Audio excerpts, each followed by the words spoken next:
waxaan halkan isu soo taagay inaan laba kelmadood ka idhaahdo. labada kelmadood waxay ku saabsan yihiin shirkadda wararka ee BBC-da.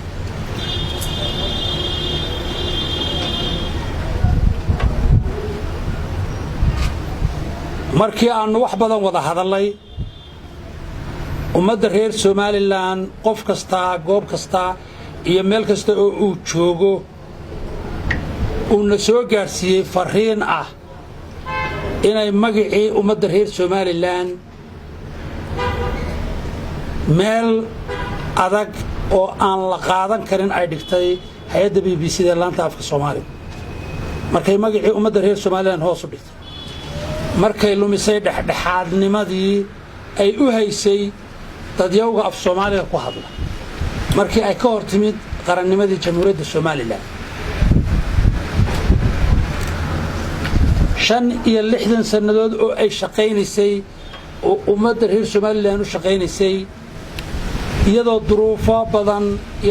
badan oo kala duwan ay ku soo shaqaynayeen ama dadka reer Somaliland ku dhageysanayay 65 ka sanadood maray gumaysi ahayd maray dawlad madax bannaan ahayd maray dalal kale isku jireen iyo maray madax bannaanayd oo 30 sano u dambeeyay BBC waxay aqoonsan weyday in ay tahay dal dimuqraadi ah oo 30 sanadood cagahooda ku taagnaa oo doorashooyin galay oo 5 madaxweyne doorasho isku bedeleen oo 3 golo baarlamaan isku bedeleen ilaa iyo hadda erayada ay u isticmaashaa waxay noqdeen kuwo aan u qalmin inay dhagaha ummadda reer Somaliland maqlaan waxay lumisay dhaqankii iyo taariikhdii jiritaanka ahaa ee ka dhaxeeyay ummadda reer Somaliland iyo BBC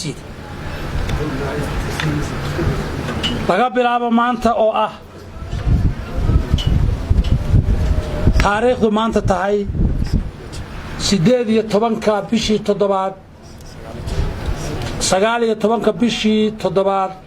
23 waxaan go'aamiyay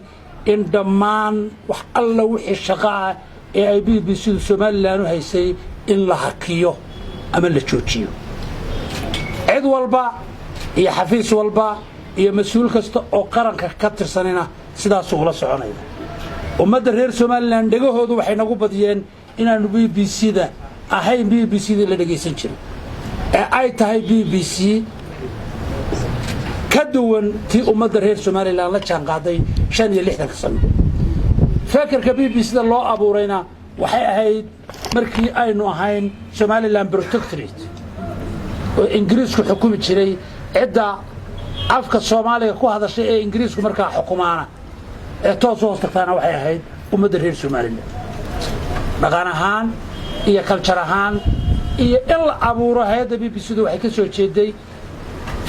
ka soo jeeday doonistii ummadda reer Somaliland iyo Ingiriiska ka dhaxaysay haddana BBC waxay noqotay cadaawadda koowaad ee ummadda reer Somaliland magaceeda sharafteeda iyo milgaheedaba hoos u dhigay sida daraaddeed dawladaha waxaanu go'aaminay mar labaad inaanu joojino wada shaqayn wixii aanu lanahayn dhammaanteed aad iyo aad baad u mahadsantihiin guul baan idiin rajaynayaa wixii hawl ah ee kale waxay noqon doonaan cidda khusaysa ayaanu ku wada xidhiidhi doonaa correspondence ama waraaqo aad baan idin salaamay waxaynu ognahay idaacadda BBC-du inay tahay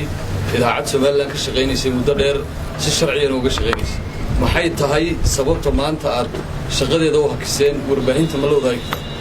waan sheegayba wax cusubmaadkeeda mudane wasiir waxa ku diilayaa idaacadda BBC waa warbaahin